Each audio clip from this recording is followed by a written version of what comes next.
Hi everyone, welcome to Clone Compounding, where our mission is to learn from others in order to achieve financial independence. This video is the 8th episode in the multi-part series in which we are looking at the key lessons from the legendary investor Warren Buffett in his letters to shareholders over the last 40 years. Warren needs no introduction. He's the chairman and CEO of Berkshire Hathaway, one of the largest conglomerates with businesses covering insurance, railroads, food and beverages, and even tech. In today's video, we'll be covering how Mr. Buffett looks at the management of a company, particularly how management executives are compensated. This means how are the incentives for the company's leadership structured, and are these aligned with the shareholders? These insights are important for all value investors to understand and assess the management of companies that they are or will be investing in.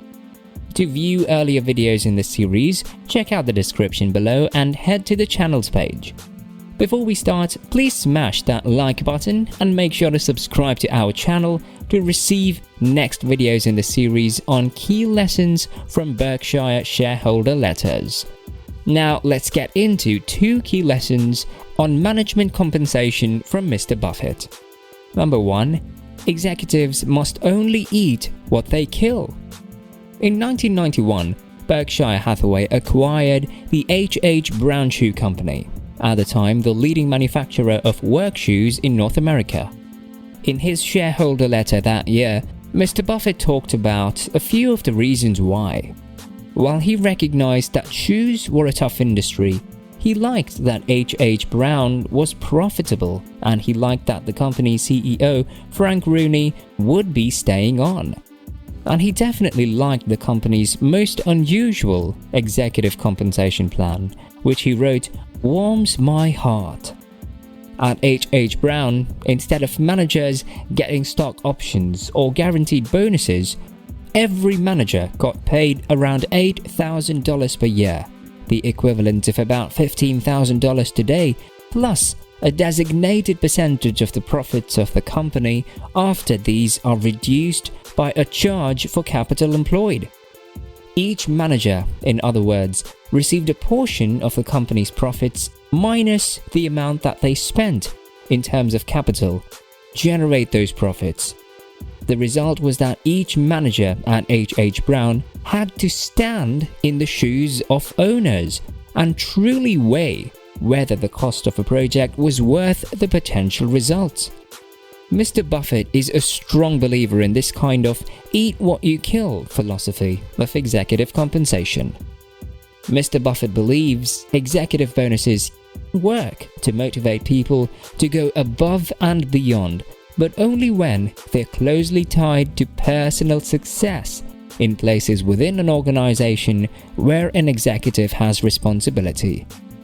According to Mr. Buffett, too often, executive compensation plans reward managers for nothing more than their firm's earnings increasing or a stock price rising, outcomes for which the conditions were often created by a previous manager.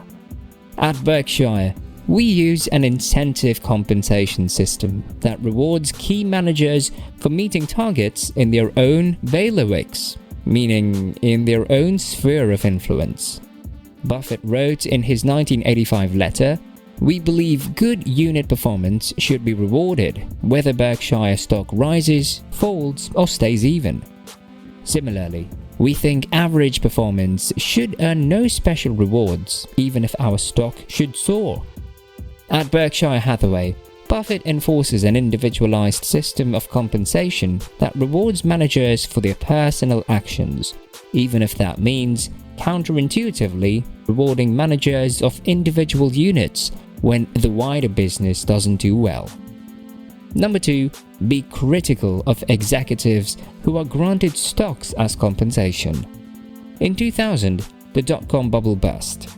Across the world, companies' stock prices tanked and investors lost thousands or even millions of their holdings. At the same time, many executives at companies that had failed or suffered huge losses and whose shareholders had suffered in turn received record levels of compensation. In 2001, Cisco's shareholders had lost around 30% of their investment. Yet, CEO John Chambers took home $157 million, mostly on his stock options.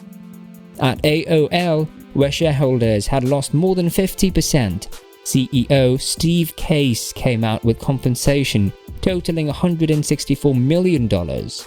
CEOs made hundreds of millions while their shareholders faced heavy losses.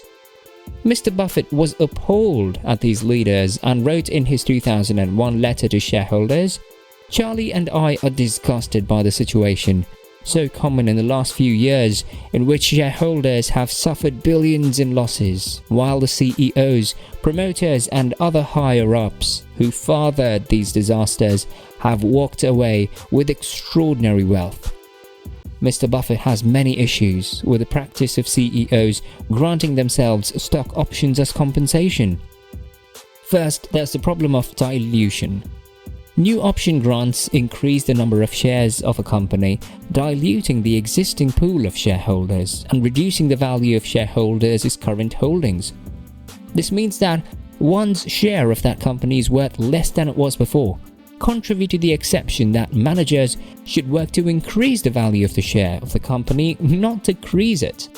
Second, there's a problem with insider knowledge, when executives with a better understanding of their company's value, or lack thereof, can leverage their own options into undeserved wealth. Mr. Buffett writes, "Many of these CEOs were urging investors to buy shares while concurrently dumping their own, sometimes using methods that hid their actions. To their shame, these business leaders view shareholders as patsies, not partners."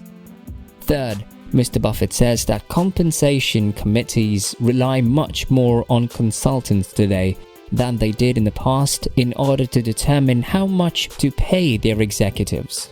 In theory, this allows an independent outside force to objectively set salaries. But in practice, compensation consultants are often incentivized to provide executives with rosy deals in the hope of being rehired. Worse, there is an incentive to make protocols more complex to justify the fees being paid.